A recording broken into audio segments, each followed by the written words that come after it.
এই 25 বছরের পরের বয়সটা বড়ই অদ্ভুত। টাকা না কামাতে পারলে নিজের বাবা মাই মুখ ঘুরিয়ে নেয়, সময় না দিতে পারলে প্রেমিকাও ছেড়ে দিতে সেই সময়ের অপেক্ষা করে না।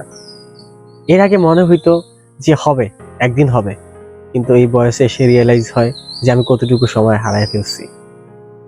এই বয়সে আসার পর কেউ তার বাবার ব্যবসা ধরছে, কেউ বা চাকরির খোঁজে এদিকে ওদিকে ছোটাছুটি করছে, কেউ বা আবার চাকরির ভ্যাকেশনে পাহাড়ে। কিন্তু তুমি ঠিকই এক লোকেশনে। হঠাৎ এই বয়সে এসে বোঝা যায় যে আমি ঠিক কতটা সময় ওয়েস্ট করেছি। এই বয়সে এসে বোঝা যায় বন্ধুর নতুন সংজ্ঞা। এই বয়সে এসে বন্ধুর সংখ্যা কমতে থাকে।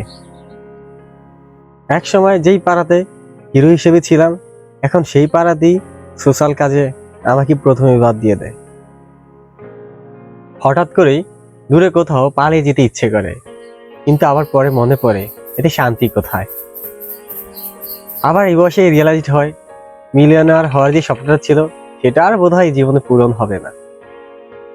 নিজের সব আবদার অভিযোগ ভুলে অন্যের আবদার অভিযোগ শোনার বয়স এসে যায়, দায়িত্বে কাঁধ ভরে যায়। তখন হঠাৎ মনে পড়ে যায় পুরো দুনিয়া কেন টাকার পিছনে ঘুরছে। টাকা।